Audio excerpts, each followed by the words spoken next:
Why do Now let's go to Bad Al Roy, Oh my great gosh, percussionist, who that also guy. played with Miles Davis, and you worked with him, am I correct? Is it to become the new director of the Delphi Opera House, just like which was Well, built in they 1865? long bet you by golly, wow, I'm in Indiana, so for something like that to come along, why this do is an interesting story. stars fall down from the sky every time you walk by? Just like me, they long to be close to you. On the day that you were born, the angels got together, decided to create a dream come true. So they sprinkle moon dust in your hair of gold, starlight in your eyes of Robin blue. Williams started playing cello at the age of 7 and received a full scholarship to study music at the age of 16. She then transferred to the Indiana University School of Music, where she connected with the renowned jazz educator David Baker, who then became her mentor.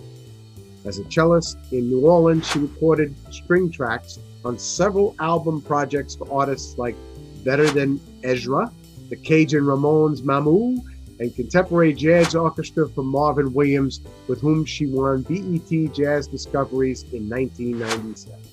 She worked with David Baker to produce the opening of the first Indianapolis Jazz Festival with James Moody on saxophone. In 2000, she spearheaded a multidisciplinary and multicultural arts education initiative for the city of Indianapolis, which included 54 schools. She opened the Smithsonian exhibition and created over 80 exhibits and international performing arts and cultural programs.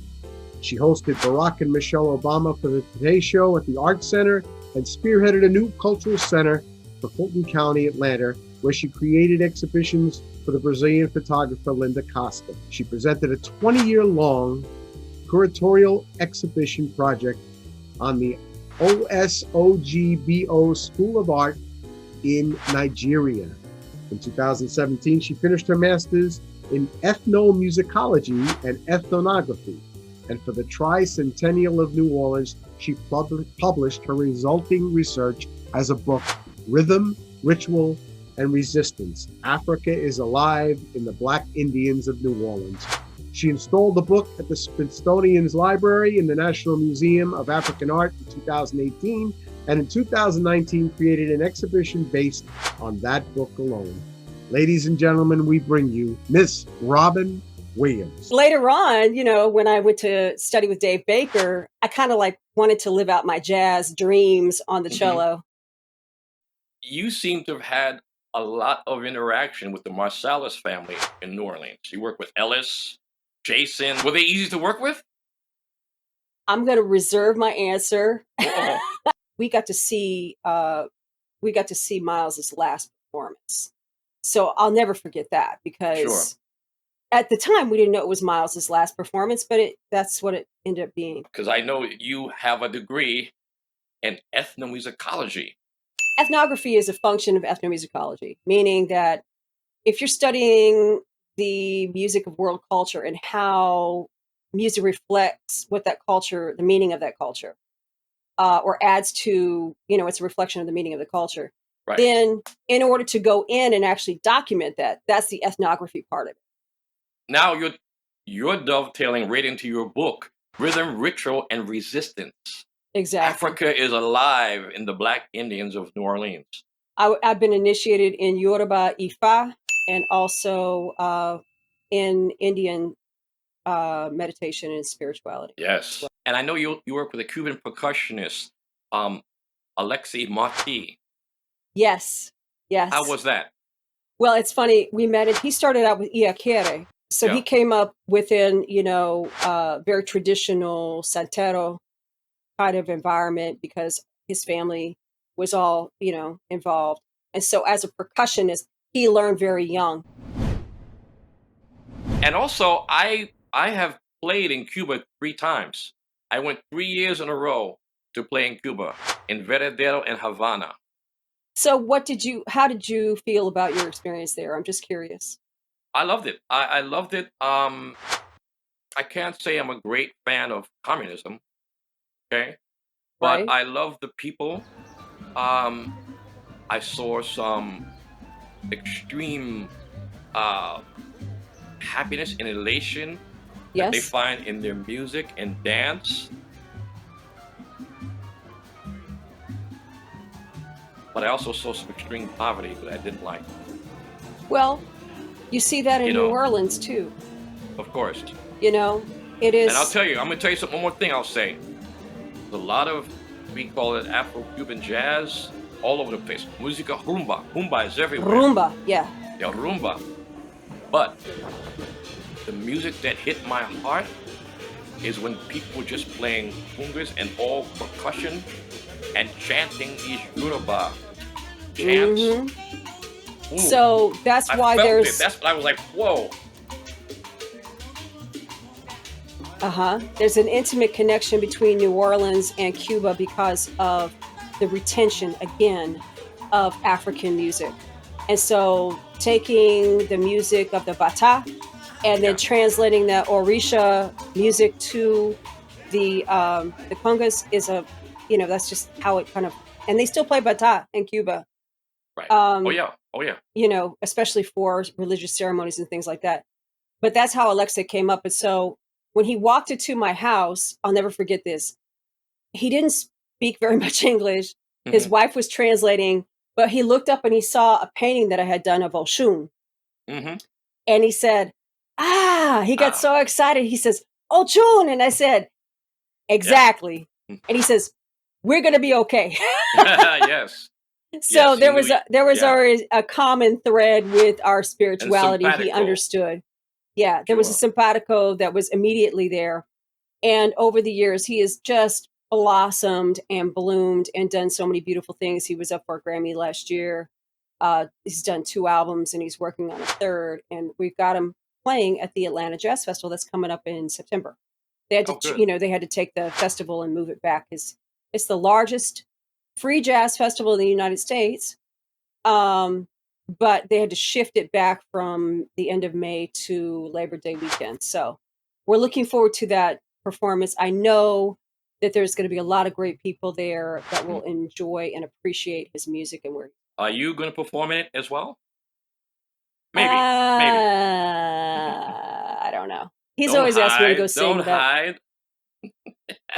he's always asking me to get up and sing, and I'm like, I'm Well, you know, just back I here. think what maybe one of your innate fears might be is that people have associated you for so long with David Baker that whenever you play, you already know expectations are going to be high.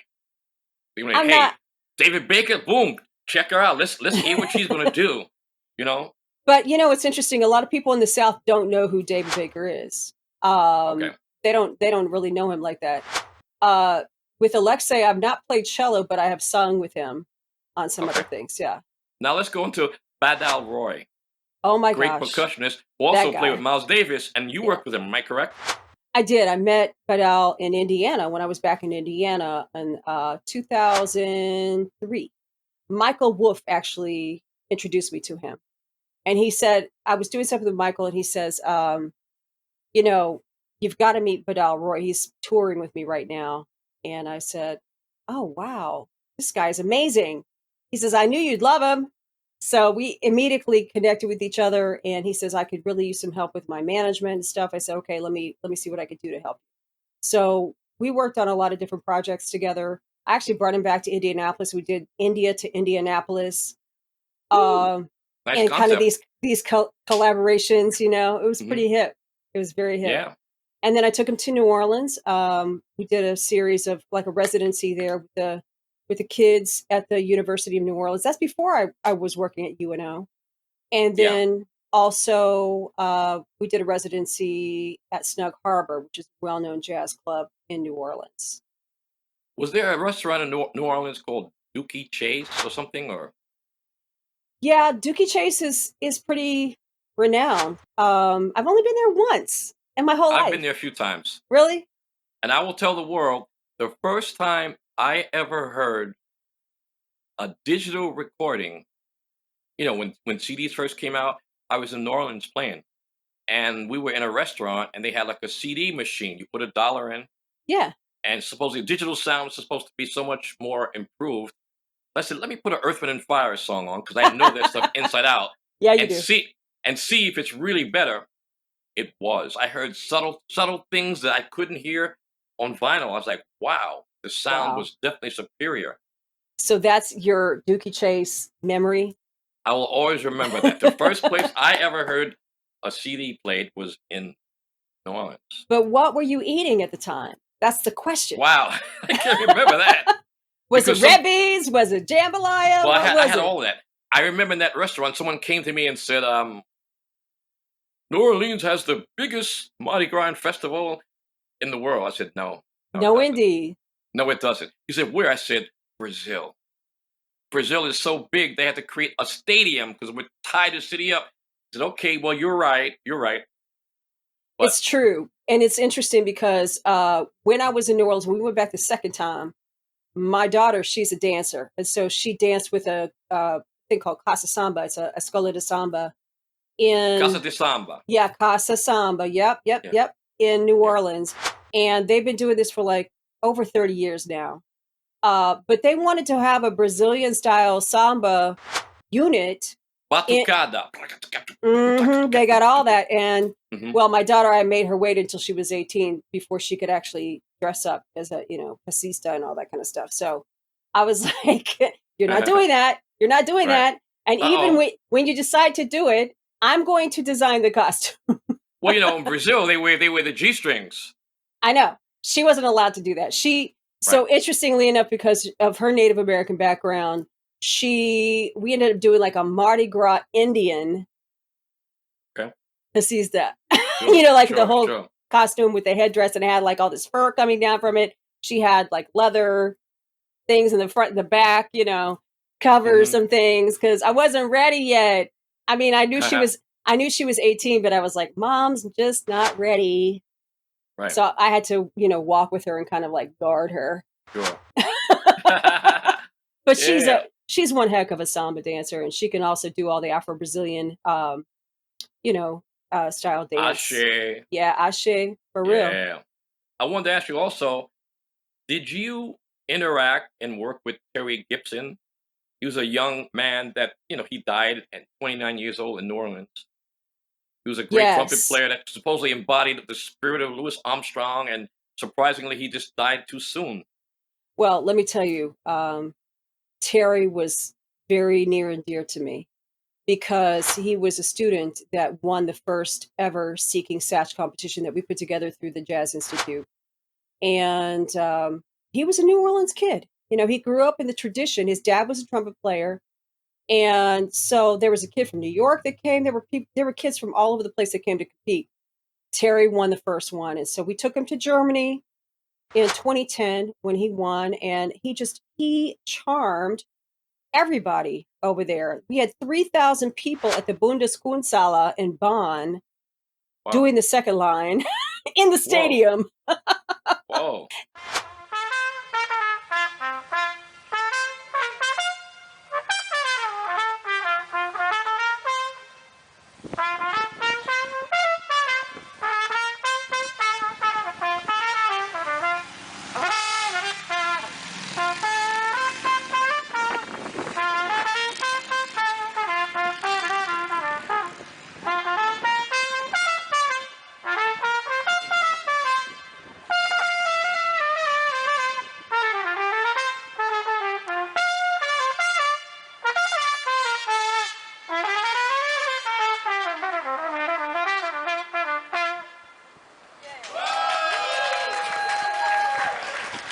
Everybody loved this kid. So when he passed away, just a few months ago, actually, they asked me to not only write the article for Offbeat magazine in tribute to him, but then to come to the funeral and speak at the funeral. It was a big deal for me. And it was just so sad. And my heart was so full because he was 29 years old. He didn't have COVID or anything like that, but he just didn't wake up one morning. No explanation, kind of. No explanation. They've done the tests and everything. They know it wasn't COVID, but they don't know what happened. I think it had like sleep apnea issues maybe or something. Sure. But it's just heartbreaking because he was. Let me tell you, when we talk about a New Orleans celebration of life, a New Orleans jazz funeral, he had that. The big white carriage with the white horses, the whole quintessential thing. Um, there were 4 blocks long of tubas, trombones, trumpets, musicians. These are all people who have played with him or been Right. inspired by him in some way. For such a young man to have that kind of a footprint Of course. culturally was just, it was just overwhelming. And to think that I was even played a small part in trying to In his bring life. him forward. Hmm. Yeah, it meant so much to me. It made me feel like, okay, I really have done something. You know, That's uh, beautiful. so it was beautiful. It was beautiful, Yeah. but very sad, very sad. I'm a magician, as you might I know, know that. and I always tell people, I say, the greatest trick you can ever do to change someone's life and make it better. Ashe, I I agree.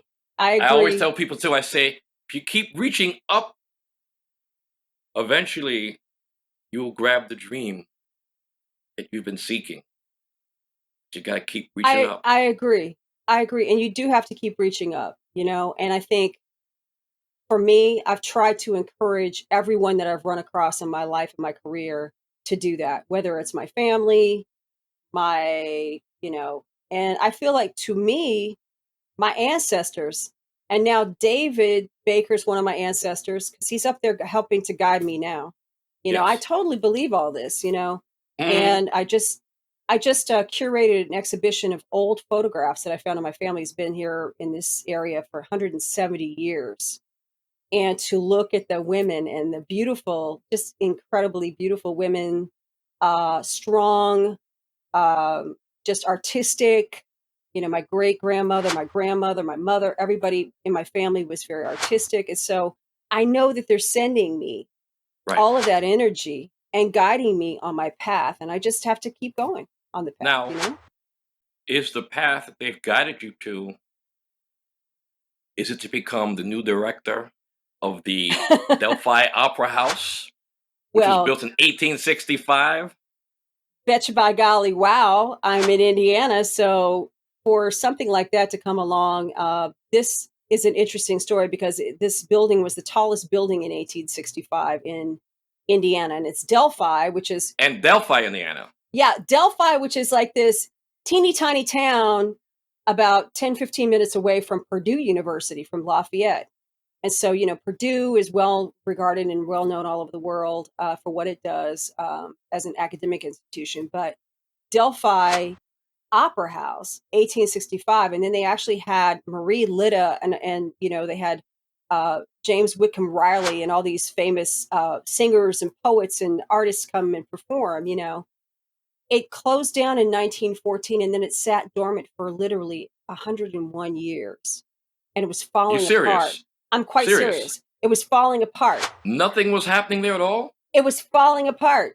It was crumbling. And guess what? They got some kind of $10 million grant to basically revive it and restore it to its original splendor and glory. And now I'm going to be there. Now, the question is, classical music and jazz music has been fighting for years to maintain an audience. Out of all the music that sold in America, at one point they were saying classical and jazz music was only selling like 2%. Are you planning on taking it in a different direction, or are you going to try to bring operatic and classical music based programs, or you're going to be diverse and just do a lot of different things? It's going to be a veritable gumbo of uh, programming Okay, because right now, largely the focus has been more like Americana type music. And I just great. think there's I've always been this on this drum beat of bringing international and bringing people together through culture and music. And so I'm going to try to bring some of that to Delphi. I think Now, it's how many? What's the capacity in the actual theater it's there? very intimate. It's a small place. It's only 235 seats, and they have a balcony as well.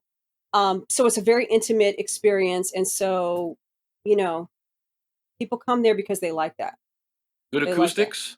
Great acoustics. Yeah, great acoustics. I'm looking forward to getting on my cello there next week and Okay. checking it out even more. Right, okay. So would you say it probably could hold an orchestra of 17 or 18 people on the stage? There's plenty of room. I think that you could do definitely chamber music or a big band, would be appropriate. And it's interesting because the original backdrop, they restored everything, but the original backdrop in the back of the stage is still there. And it's signed by James Whitcomb Riley, who was this famous poet. Wow. I guess he had a girlfriend in Delphi and he used to come through all the time and do these oratory events. Yes. Now you have dressing rooms in the theater as well? Yeah, it's very well appointed. There's dressing rooms. One dressing room or many? Two. There's showers. There are lots of bathrooms. There are lots of facilities for artists. It's well that put sounds together. Great. I know you're looking forward to it. When do you actually start your position there? August 1st is the beginning of my position there. And they already have some things already scheduled, but I'll be adding to that schedule with some unique events. And what we've learned is that there's a very big Hispanic community around that area. So we're going to start doing some programs that kind of speak to that culture as well. So will there be like a grand opening to spearhead it or what? Well, I mean, red carpets, Klieg lights, the whole thing? no, they're not No? doing all that. Because, it actually was open in 2015 prior to the pandemic, but then they shut down during the pandemic. So it's kind of a reopening, relaunching of the Opera House with a very different type of leadership because I'm different. Okay.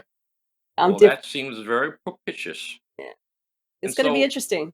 No, I'm quite sure it will be interesting. I'm quite sure because of who you are and your connectivity. I look forward to really reaching out and working with Right. Purdue University. Bringing stuff there that they probably would have never conceived of. They haven't even gone that direction necessarily in the past, and so it will be a different type of programming there.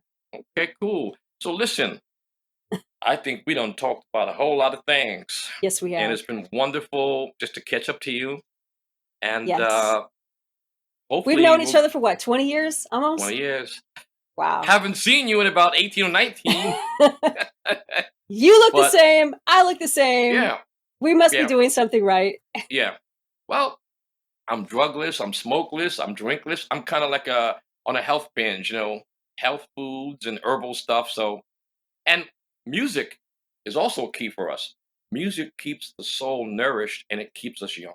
And music is a healing thing too. And That's so if you always have that present, it's an omnipresent thing for you, then you're always going to feel that and it's always going to keep you young. Right. And I tell people also, serious musicians study as long as doctors do. It's just that we don't get all the accoutrements. No, we do not. We have to make our own accoutrement. Exactly. So on behalf of Odds and Ends and me, of course, and Andrew Kauslowski and Giovanni, we thank you for coming on. Thank you for having me and going through wonderful. the 9 lives of me. Okay. So we'll see you soon. Okay. Groovy. Bye-bye. Thank you. Bye-bye. Thank you. Clyde, Miss Robin Williams is a very, very special person. And I hope we do get an opportunity to bring her back and have a little bit more time and have more in the conversation about her life. A big time thanks to our special guest tonight, the sensational Robin Williams. Folks, stay advised of all the events by following the Josephine Foundation on our Facebook page and Instagram account. Subscribe to our YouTube channel and hit the notification bell so you never miss one of our new videos. On behalf of my co-host, Mr. Clyde Ballard, and our producer, Mr. Giovanni Vitozzi, and myself, peace, strength, and love until we see you next week on Odds and Ends Life, Entertainment, Theater, and the Arts. Good night, everybody. He'll be big and strong, the man I love. And when he comes my way, I'll do my best to make him stay. He'll look at me and smile, I understand. And in a little while, he'll take my hand. And though it seems absurd, I know we're both won't say a word. We'd like to thank each and every one of you who have tuned in tonight to this episode of 9 Lives of Robin Williams. On behalf of Andrew, Giovanni, myself, and the crew of Odds and Ends, thank you for tuning in. And to Robin Williams, we love you. And to all of you, tune in next week for some more surprises. And don't forget to subscribe so we can keep this vibe. Good night and stay bright.